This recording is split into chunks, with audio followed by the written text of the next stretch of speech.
Let's bring in Mike Florio, ProFootballTalk.com on the D&M Leasing Hotline. Mike, how stunned were you and shocked are you this actually happened? Oh, I never thought they would trade him. I thought they were committed to kicking the can through 2025 and not paying him until next year, or possibly trading him after the season. That's what I thought they were going to do.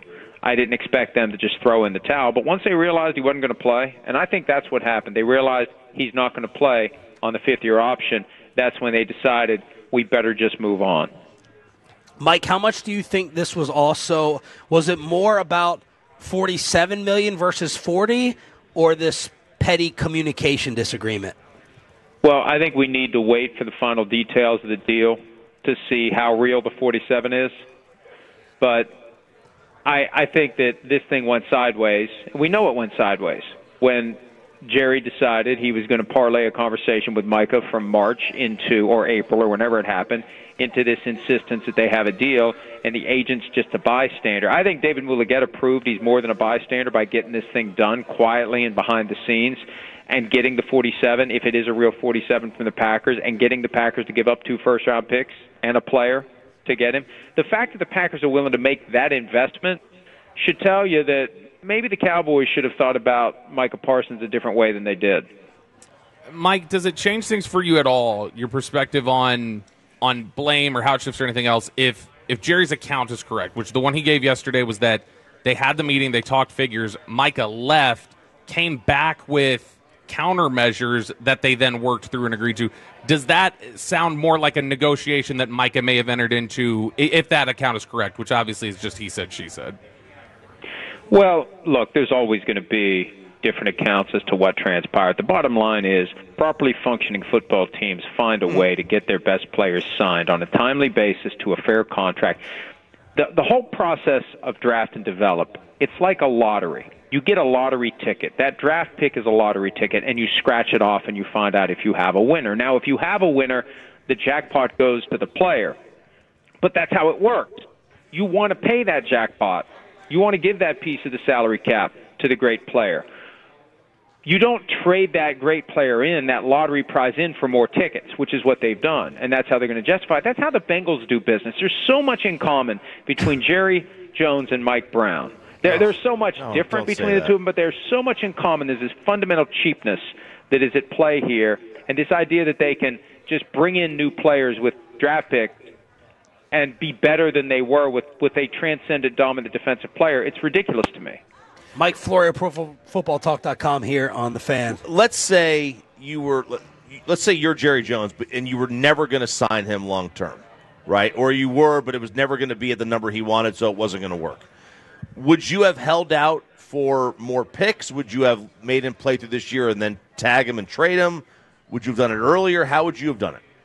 I would have offered him to the Tennessee Titans before the draft. Remember, we had heard that there was talk along those lines. Get the number 1 overall pick in the draft, get myself Travis Hunter, get myself Abdul Carter, and have somebody now, another transcendent red dot, stop-that-guy player to replace the one I've let walk away. That's what I would have done. I would have made my decision on my strategy a long time ago, and I would have implemented it. They changed their strategy once they found out that kicking the can was not going to work.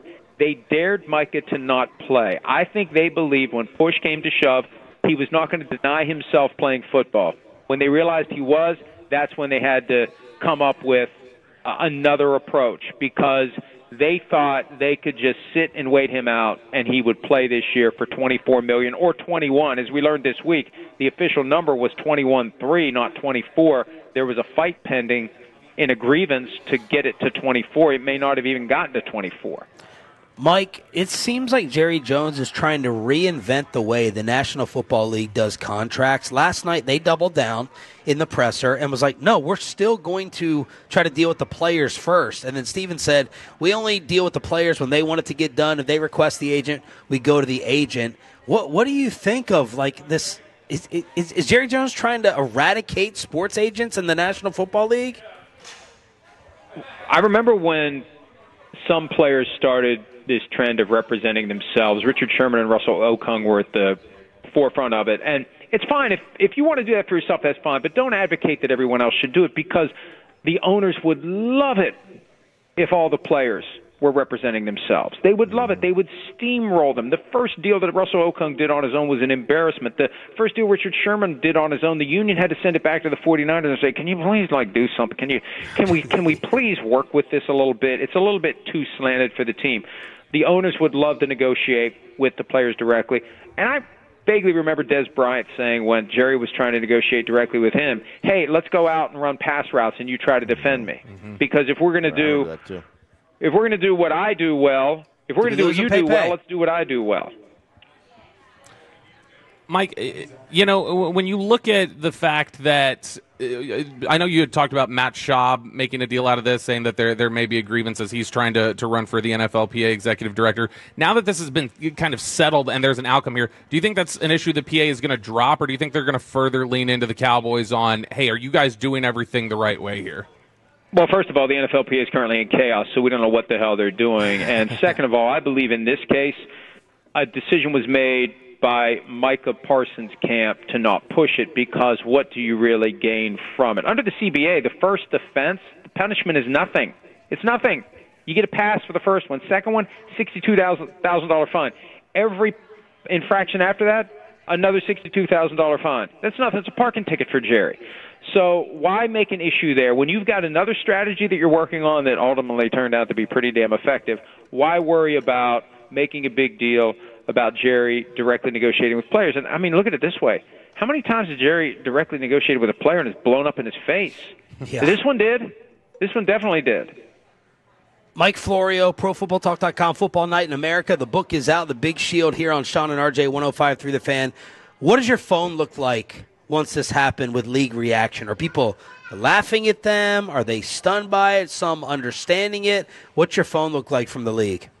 I think most rational people look at this and say, why would they not work this out? This guy is too good to not keep. And if you've got concerns about him, and Sean, it dates back to your reporting from April of 2024, and I remember my reaction to that when you said that there were some at the team facility for whom Micah's acted worn thin. I said then, well, fine. If you don't want him, trade him, because there's going to be another team out there that says, we'll take the talent.